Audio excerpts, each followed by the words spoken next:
நண்பர்கள் அனைவருக்கும் வணக்கம். இன்னைக்கு நம்ம இந்த வீடியோல ரேஷன் அட்டை வைத்திருப்பவர்களுக்கு சூப்பரான அறிவிப்பு ஒன்று வெளியாகி இருக்கு. ஸோ அதை பத்தி தான் இப்போ நம்ம பார்க்க போறோம். இந்தியாவை பொறுத்தவரையில் ஒவ்வொரு குடும்பத்தினருக்கும் ரேஷன் கார்டு என்பது முக்கியமான ஆவணமாக உள்ளது. இந்த ரேஷன் கார்டு உள்ள பயனாளிகளுக்கு அரசு சார்பில் ஏராளமான திட்டங்கள் செயல்படுத்தப்பட்டு வருகின்றன. உணவுப் பொருட்கள் முதல் கேஸ் சிலிண்டர் வரை அனைத்தும் ரேஷன் கார்டு அடிப்படையில் தான் வழங்கப்படுகிறது. அதன்படி ரேஷன் அட்டை வைத்திருப்பவர்களுக்கு பயனளிக்கும் அரசின் 5 திட்டங்கள் குறித்து இந்த பதிவில் தற்பொழுது பார்க்கலாம். பிபிஎல் வகை ரேஷன் கார்டு வைத்திருப்பவர்களுக்கு மத்திய அரசு 5 சிறப்பு திட்டங்களை அளிக்கிறது. அந்த வகையில் Ayushman Bharat Yojana. BPL ration card வைத்திருப்பவர்கள் இந்த திட்டத்தின் மூலமாக 5 லட்சம் ரூபாய் வரை மருத்துவ காப்பீடு பெறலாம். அடுத்ததாக பிரதான் மந்திரி ஆவாஸ் யோஜனா.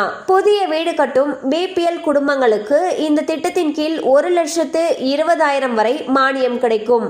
அடுத்ததாக பிரதான் மந்திரி உஜ்வாலா யோஜனா. இலவச எரிவாயு இணைப்பு மற்றும் அடுப்பு வழங்கப்படுகிறது. ரீஃபில் செய்தால் 300 ரூபாய் மானியம் வழங்கப்படுகிறது. அடுத்ததாக விஸ்வகர்மா யோஜனா திட்டம்.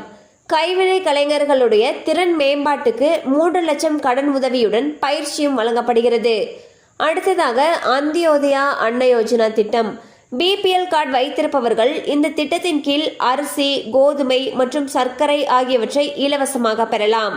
ஸோ பார்த்தீங்கன்னா பிபிஎல் ரேஷன் கார்டு வைத்திருக்கிறவங்களுக்கு மத்திய அரசு வழங்கக்கூடிய 5 சிறப்பு திட்டங்கள் பற்றி பார்த்தோம். கண்டிப்பாக அந்த அப்டேட் உங்களுக்கு பயனுள்ளதாக இருந்திருக்கும் நம்புறோம். மேலும் இது போல அப்டேட்ஸ் உங்களை உடனே ரீச் ஆகணும்னு நினச்சிங்கன்னா நம்ம சேனலோடு தொடர்ந்து இணைந்திருங்கள். தேங்க்யூ ஃபார் வாட்சிங்.